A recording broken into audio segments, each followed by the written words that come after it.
Hello and welcome to Ghost Letters, also known as Silent Digraphs, Part 2. I would first like to thank Mr. Nelson for doing the videotaping of most of the lesson. It was very helpful to have him there so he could zoom in on different aspects so that you can see what the students are actually doing up close. We did begin the lesson with some current events because I had spoken to the students about the Supreme Court justices and featured Sonia Sotomayor when we were doing Hispanic Heritage Month. So we did speak a little bit about Ketanji Brown Jackson, and they were all excited that she was confirmed. From there, we moved into a warm-up activity where the students were each given an envelope and they had to figure out the matches of word parts to the silent digraphs, the three that are on the screen right here. And each student received a different word to create or to match up to the silent digraph to avoid them just looking at their partner and see what they were doing instead of processing, thinking about what would make sense. So you're going to see that. After that, they moved into a guided practice and they did use the pitch it strategy, which the kids love. The guided practice, I have this slide after the video. They had to match the silent digraph words to pictures, and they did pretty well on that. A couple of kids were stuck on a couple of the words, but overall they did pretty well. And the last part of the video is some independent practice, which you won't be able to see. Unfortunately, Mr. Nelson had to leave, but I can just speak to it when we get to the end of this presentation so that you know what went down with that particular activity. So sit back and watch the video, and I hope you like it. This is the guided practice activity I mentioned, and I highlighted the word science and scent because it wasn't part of the three silent digraphs that we have been discussing, but they had no problems whatsoever with that. The only things that they were a little bit unsure about were the new GNU, the picture of that, it's basically a wildebeest, but it's a cartoon version, so they were unsure, and wrist. I don't know why wrist was something they struggled with. But other than that, they did pretty well, and you can see it for yourself.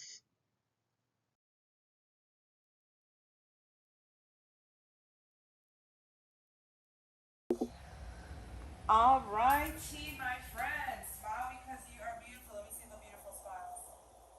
Let me see those out. Oh, that's good. Okay, we're going to get started. So, last week, I'm very excited to say, I had mentioned to you 2 weeks ago about Ketanji Brown Jackson being up to be the first African American Supreme Court justice. And guess what? She got the vote, so she will be our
Jonathan, you too.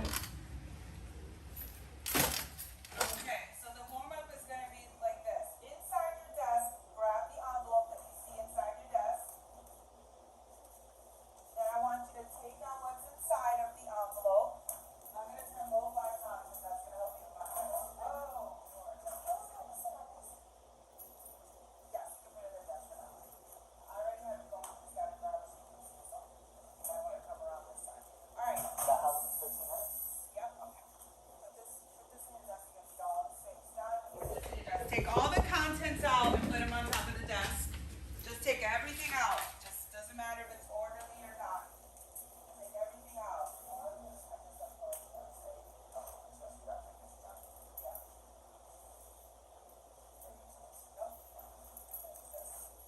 Alright, does everyone have their contents on their desk? Jonathan, I'm waiting for you. Everything on the envelope is on the desk like these guys did. Good job, Terry. Good job, Diane.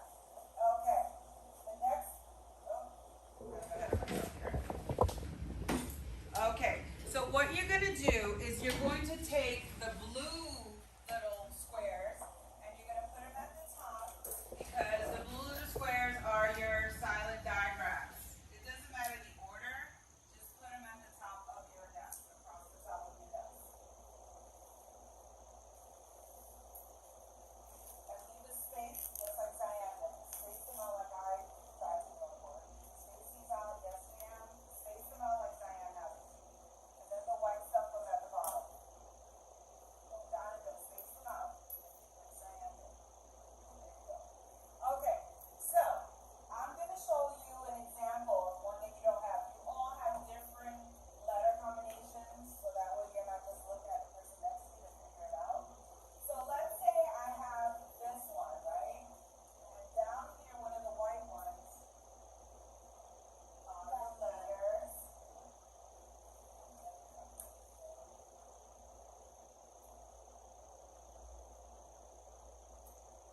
Let's say down there I had this square that if I just read it, it's not going to make sense, but it's EPAD, right?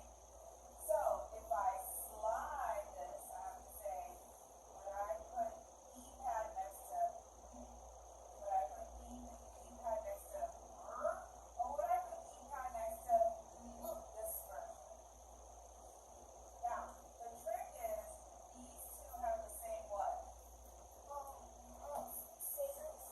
The same sound, right? Because you don't say this letter, you don't say this letter. So, for this particular case, you have to choose, do I put it next to the KN or GN? Let's try the GN.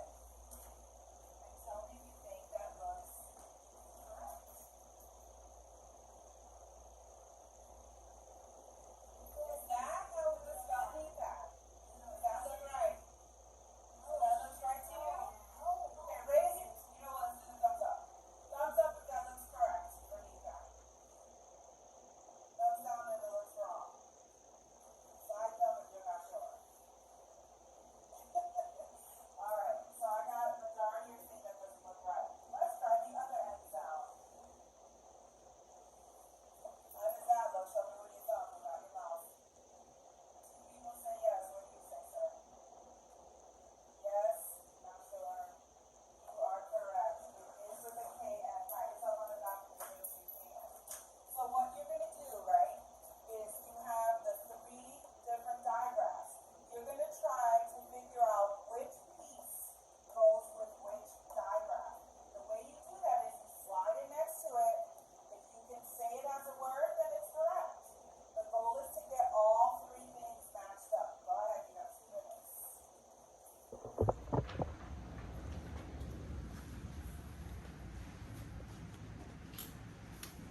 And then try to read it to yourself. To yourself. Well, we all got different ones. Yes.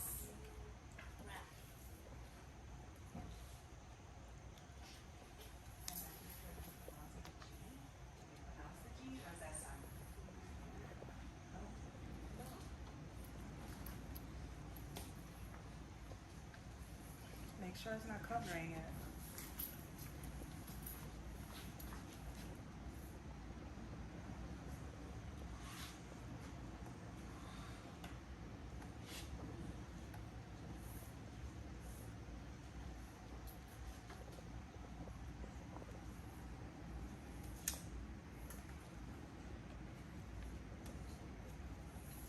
30 seconds. Okay. Let's start with Jonathan. Jonathan, read me your 3 words. No, no. Gnaw. Tell me what gnaw means. Your. What? Your. Okay, a piece of cheese and a mouse. What would gnawing be? They'll like take a little bite. Yeah, they're taking little bites. What's the next word? Meal. Kneel. I think we all know what that means. And the last one? Wrap. Wrap. Let's give him a hand. Very good. Very, very good. Okay.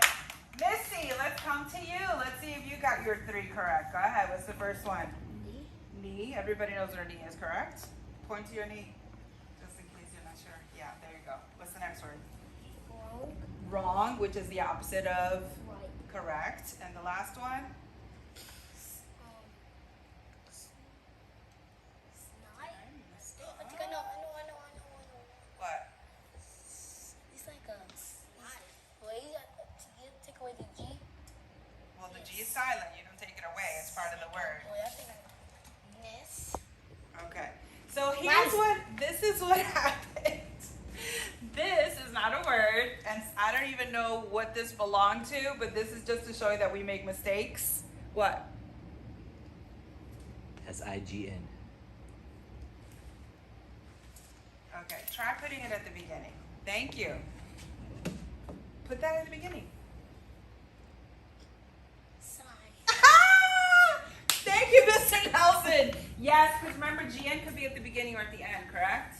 Yes. Yes, that's one of the ones. Okay, let's take us back over here, Mr. Terry. What do we have? Gnat. Now, we did learn what a gnat is, the little insect, remember, that's really annoying that flies. Did it start with a KN? No. This is what that gnat you're talking about. This is how that's spelled. Look over here.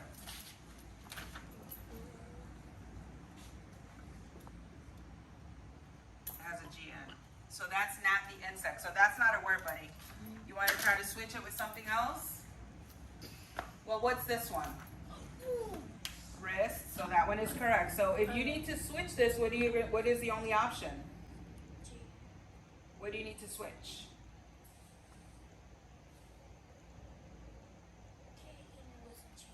Okay, let's see. We get some. All right. So what is this one? Now, which is the. Yep. And what's this one? What's a knot?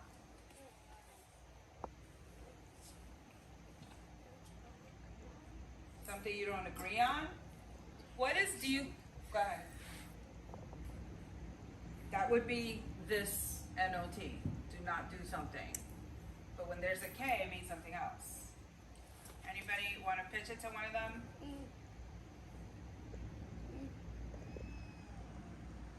And remember, you have to say accept when he pitches it. Come on, pitch, quick! I pitch it. Do you accept? Yes. So say accept. I accept. All right, what does this not mean? You said what did that not? This is the word not with a K. What does it mean? You raised your hand, Mama. I thought you wanted us to switch it. No, he already switched it. All right, I'm going to pitch it to Jonathan. Do you accept? Yes. All right, so go ahead. What does it mean? Not like you have like a knot in your shoe. Okay, but what do you do? Because you're using the word to define it. Remember I said to describe what it is that you do. Something like in the middle, but it's to get out. How do you make one? What do you have to have? Tying a shoe, but it might make something you might get it like this. Okay, so you have to tie what? Your shoe. To Make a top. okay, you have to tie 2 things together to make a knot. That's what I need you to say. What do you need to do? Make it a knot. Exactly. You need to tie 2 things together. All right, give Jonathan an applause.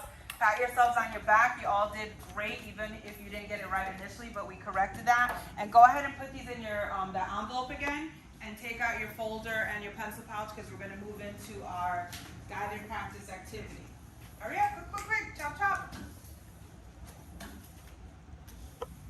Take out your folder and your pencil pouch. There's a sheet of paper that has creatures on it, words across the top, and that's the one we're going to start with.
You don't have to go in order. You can go whatever you're comfortable with. And remember, it's not a race. When you're done, just put your pencil down and look up at me so we can go over it.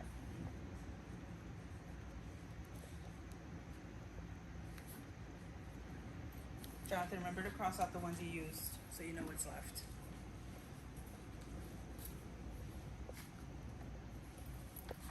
Good job, Terry. Use this one.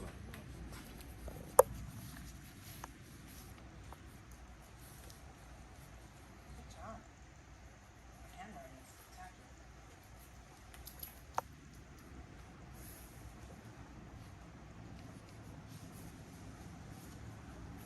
Okay, 30 more seconds, guys.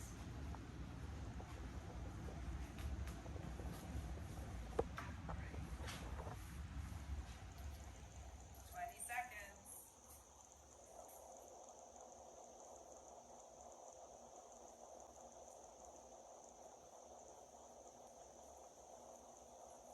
You got this, guys. You got this.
So this was the last activity we were able to get to, and they basically had to circle the words in each of those sentences that contain silent digraphs and then categorize them. And I was very pleasantly surprised that they were able to get through this with very, very little assistance, which to me says that they're pretty comfortable being able to read, identify silent digraphs. So this was what the entirety of the lesson was. The next step would have been to get to the paragraph that I was hoping they could read, but I'm going to talk a little bit more about that in the next slide. So the ultimate goal of any phonics lesson is so that students are able to apply it when coming across a passage or word that they're unfamiliar with and use the strategies they learned from the lesson, in this case, silent digraphs in the passage. So they will be reading a passage called Nate the New, and I have highlighted all the words that contain silent digraphs, and it's going to be a three-step process. So first, they're going to try to read it independently and circle any unfamiliar words or words that they struggle to pronounce. The second time, I'm going to have them do a shared paired reading, and one of them will have to be my partner since there's only 3 students in the group. And finally, the goal is to get them to read it independently and time it so that we can also incorporate some fluency strategies. So this was all I had for you. I hope you enjoyed the lesson, and I hope you were able to pull all the information you need to be able to do your write-up. Have a nice day.